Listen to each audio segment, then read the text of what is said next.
there's 2 or 3, mainly 2 up tempo that people are gonna be very surprised of because it's not like our usual up tempo.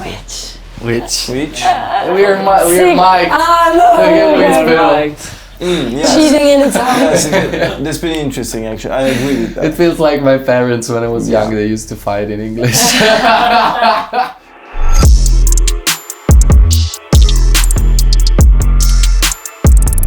Hi, I'm Andrew Trendle. You're watching NME, and we're in conversation today in London with Måneskin. Hello. Hi.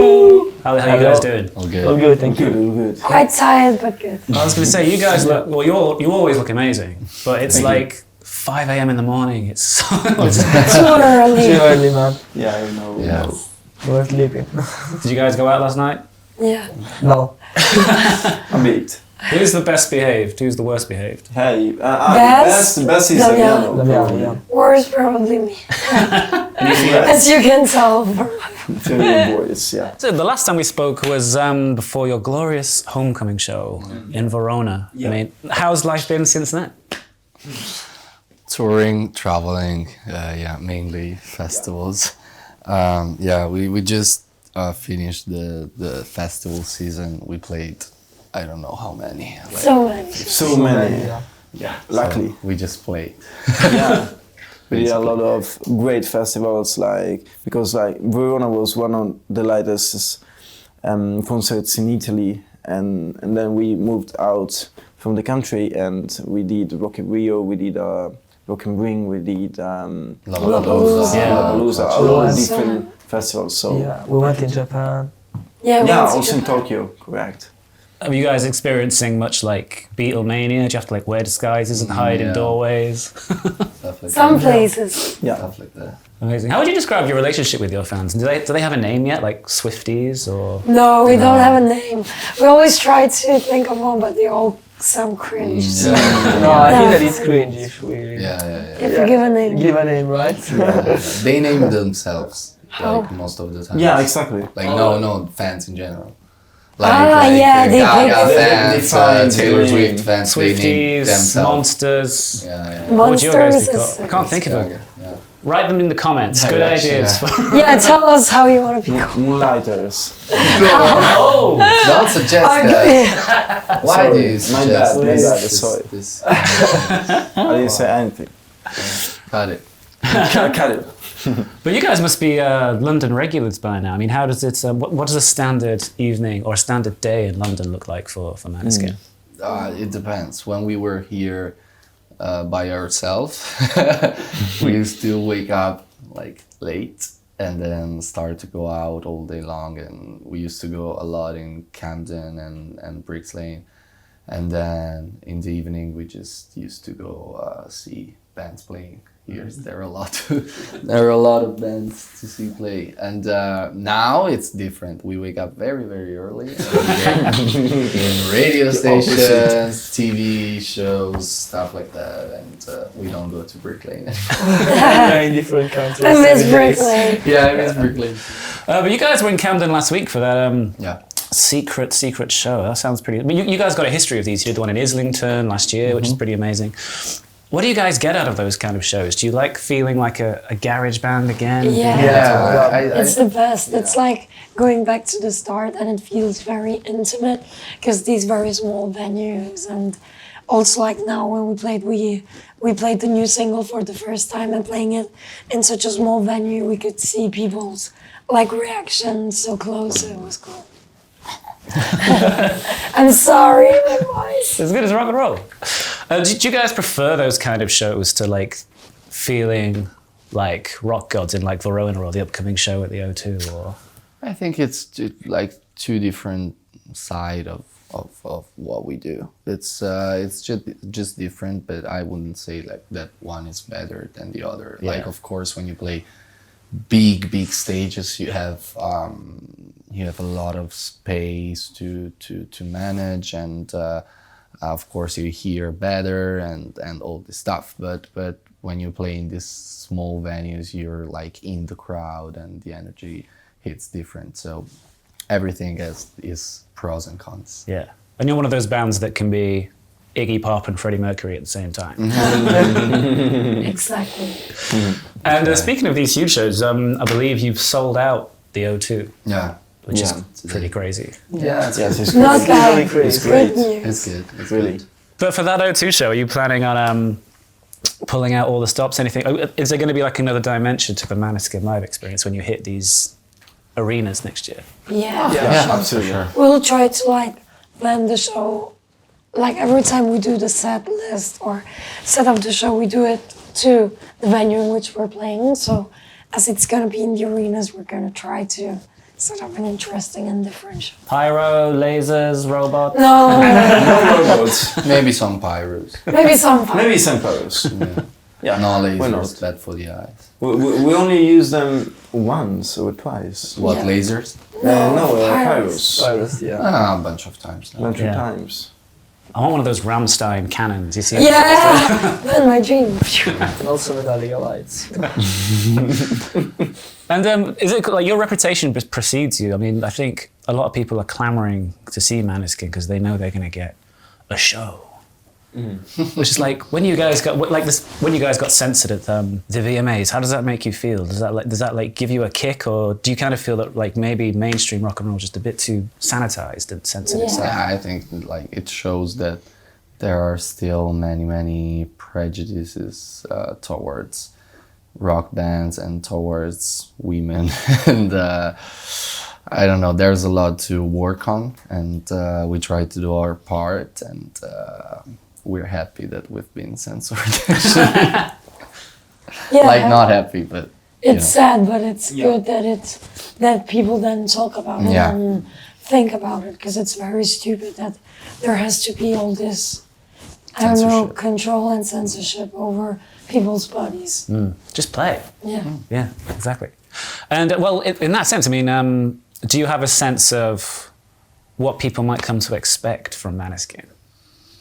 I think it's pretty easy to understand what people expect from you. What is not easy is not to do that. Like, it's very easy to stick on one thing and do it over and over and over just to please your audience, and like if this thing works, I'm gonna do it over and over for all my career. But that's not what we want to do, because we get bored very easily, even of our own songs. So Yeah. no, but I think that every album that you put out, it has to show a change and a development in your musical skills and musical approach, because otherwise you're just standing in one point and nothing is interesting anymore. Speaking of which, new single "The Loneliest" really shows that a new side of Måneskin. I mean, what can you tell us about kind of the inspiration behind that track and what you guys were trying to? It's fun. It was, oh, sorry. No, go for it. It was like, it's a different and new side for a new audience, but we've actually always been playing ballads and they're always been a big part of our music. So on this one, we tried to experiment a bit more with like the sound, and we listened to a lot of Radiohead, and where they work a lot with pedals, especially for the guitar. So Yeah, that's right. And I think that it's cool because it's another taste of our kind of ballad, you know what I mean? So yeah, and we take inspiration also from different background, because I mean each one of us we have different kind of taste, and yeah, so we mix the all taste together basically to find that ballad. Well, it's because obviously that's been on that side of you's been shown on the albums, but to the wider world who have just kind of had a taste of the singles, Yeah. especially since Eurovision, the singles have very much just been hey, we're fucking Måneskin. So now you're going to kind of explore, kind of show the rest of the world your. exactly. Yeah, that's right. Yeah. Because I think people got the aesthetic. Now we gotta show the inside. yeah, Makes sense. makes sense. In English. Yeah. For a start, is this a standalone single, or is this going to be on the record It's coming gonna out? be on the record. Yeah, for sure. It's coming. It's coming. We're The working on it. winter is Working coming. on it. It is coming. So is this kind of a signifier of kind of a more experimental flourishes of the record? Yeah. We're like, what we tried to do and what we didn't want to do, it was to do the latest album again, and it was, of course, it was hard at the beginning because we had to change like the way we approach at the music writing. But in the end, like now we're just having the mixes sent from our, so like we're listening to the audio to it for the first time actually, and I think that you can hear that there's a lot of variety, and then each one of us has kind of stepped out of his comfort zone and tried to do new things, or at least to change and develop what he was doing before. And I'm very, very happy with what we did, because it's an album that shows a lot of variety and music skills. So it's good. In terms of that variety, is there anything you can tell us about some of the more surprising edges you might explore? There's 2 or 3, mainly 2 up-tempo that people are going to be very surprised of, because it's not like our usual up-tempo. Which? We're Mike. Spell it. Lei ha detto? Okay. Non voglio dormire. Cheating in Italian. That's pretty interesting, actually. I agree with that. It feels like my parents, when I was young, they used to fight in English. You guys can just argue amongst yourselves if you like. Now we're done. But you guys mentioned kind of the Radiohead influence there. There's some kind of like surprising kind of maybe proggy touches to the record then. There is a lot of, I'd say we have like some more punk, very aggressive songs we never tried, and then we have some slow, more experimental ballad, and then some more popish, but still. I think that like the inspiration that we got from Radiohead allowed us to like be very focused on creating a very specific word for each song with the sounds and like all the stuff that you put in a song, and I think that it was something that they do very, very well. So we tried to copy and paste. But we tried to keep that to create this amazing atmospheres, and they really give you an image of what you're listening to. So it gave us a lot of inspiration. Amazing. And Gasoline. Banger, talked about that before. It is a banger. Check it out if you haven't already. But that's a song that's kind of becoming more and more prescient as the days go by, and fans love it as well. It's become a live favorite as well. I was just wondering if there were any. Were you intending to put that on the record or give it a proper release, or is that kind of existing in its own world? Stop spoiling it. Let's keep some mystery. I don't remember what we decided. So I can answer. Let's not answer. Cue Italian. I can. You'll see. I can't. I just can't. Well, we can say that. There's still no answer about that. Yeah. Working on it. Oh, okay. Working on it. And the last question about the new record. I mean, can you tell us if kind of to what extent kind of world events and politics have been shaping the new material, or is it a bit more personal? It's hard to say because it's very personal, like related to the other albums that we did. It's very, very personal. But on the other side, I wouldn't say it's political, because like Gasoline is the only like openly political song, but there's a lot of society talking, so it could be politics in a certain way. There's a lot of shit going on. Yeah. A proper arena tour kicks off in February. Do you think we'll have it by then, or are you gonna? Stop it! You're trying. I tried so hard. Sorry, guys. I did my best. I was getting hooked. Amazing. And Eurovision 2023 has been announced for Liverpool. Yeah. You guys planning on showing up again, or are you if we're free, I'm getting. Don't know. Why not? Correct. Yeah. Amazing. You been to Liverpool before? No. Never. That's a good city. Very cheap night out. Yeah. Yeah, you get like an Aperol Spritz for like £2. I like that. Wow. Do you look at bands like ABBA and Celine Dion and see that when people talk about those acts, they only talk about the songs and the legend, and we're kind of getting to that with you guys now, where like Eurovision is kind of just like one of many chapters, and that'll come like 2/3 into the story. Are you guys feeling like you're getting to a stage where that's sort of just a cool part of your legend now? I like we've never been scared of the Eurovision label, because for us Eurovision was not like the goal, but it was just a way to reach our goals. Like I think that many artists do a huge mistakes when they go to these TV shows with just one song. Like they create the whole image and the thing for the TV show, so when it's over they have basically nothing to share with fans. But we were lucky because we already had like 2 albums and 1 EP, so like once the show was over people could listen to something and could see like our path, and we already had like 5 years of career and tours and gigs and shit. So I think that was the sliding door for us. And yeah, we have never been afraid of being the Eurovision artist for forever. Like we knew that it was going to change. So it's, of course we're happy, but at the same time we will always remember Eurovision as like one of the main steps for career. Yeah. Well, on the other side of the fence, it could be said, because obviously I remember watching the Eurovision you guys were in, and it was like, shit, it was like a breath of fresh air. How do you feel if someone were to say, oh, Måneskin made Eurovision cool? Not complaining about that, for sure. Yeah, I'll take cool. credit. we'll be happy. It's cool because it's good, because I feel like these music competitions are always seen in a cheesy and bad way, but it would be nice if they were used more to discover new artists, because there are a lot of upcoming artists that deserve more attention. Yeah. Amen.